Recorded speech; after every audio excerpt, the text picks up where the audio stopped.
How do you even describe Leadbelly?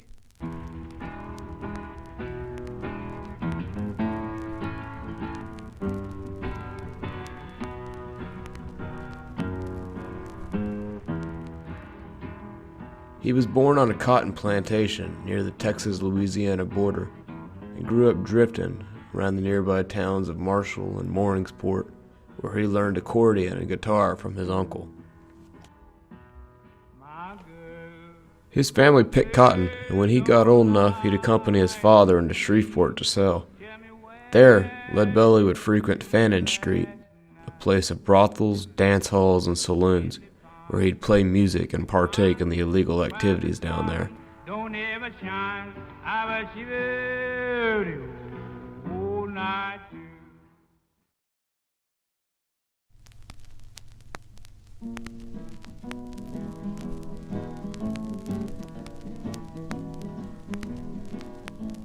But Leadbelly had a violent streak. He went to prison 4 times, escaping the first, but he killed a relative over a woman and was sentenced back to 30 years in the Sugarland Penitentiary. But Sugarland was more of a plantation than a prison. The convicts were forced to work long hours in slavery-like conditions. While there, Leadbelly got into a knife fight with another inmate that left him with a scar down his neck that he covered with his trademark red bandana. In 1925, after serving 7 years of his sentence, Governor Pat Neff visited the prison. While there, Leadbelly sang him a song which affected Neff so much that he offered him a full pardon. But this would not be the first time Leadbelly sang his way out of prison.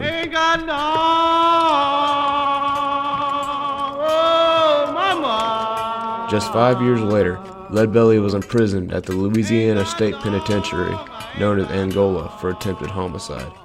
Angola, a former slave plantation, was known to be one of the most violent and back-breaking prisons in the country, a claim it still holds to this day.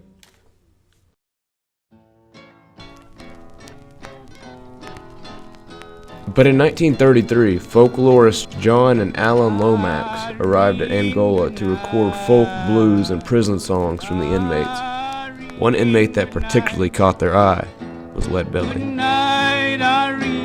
Good night, Irene. I guess you in my... Less than a year later, Leadbelly was once again out of prison. For the next few years, he traveled the south of the Lomaxes. They had helped convince the parole board with one of his recordings, and they had offered him a full record deal, which he took happily. Then they went on to New York, where he'd record many songs and become fairly well known, though he barely made any money out of it. His drinking problem also worsened, which led to a falling out with the Lomaxes and his 4th jail sentence, this time for stabbing a man in a bar fight. For the rest of his life, he'd bounce around America, touring and recording, and not making much money. But in 1949, on the brink of finally reaching the fame he'd sought his whole life, Leadbelly died in New York. 6 months after his death, his song Goodnight Irene became a million-record hit, and the rest of his repertoire was rediscovered. Since then, Leadbelly's songs have inspired and influenced an uncountable number of musicians, including Johnny Cash, Creedence Clearwater Revival, the Beatles, and Kurt Cobain. George Harrison once said, "No Leadbelly, no Beatles." And if you go looking, you'll find traces of Leadbelly everywhere. There was no one like him, B.B. King said. He was one of a kind.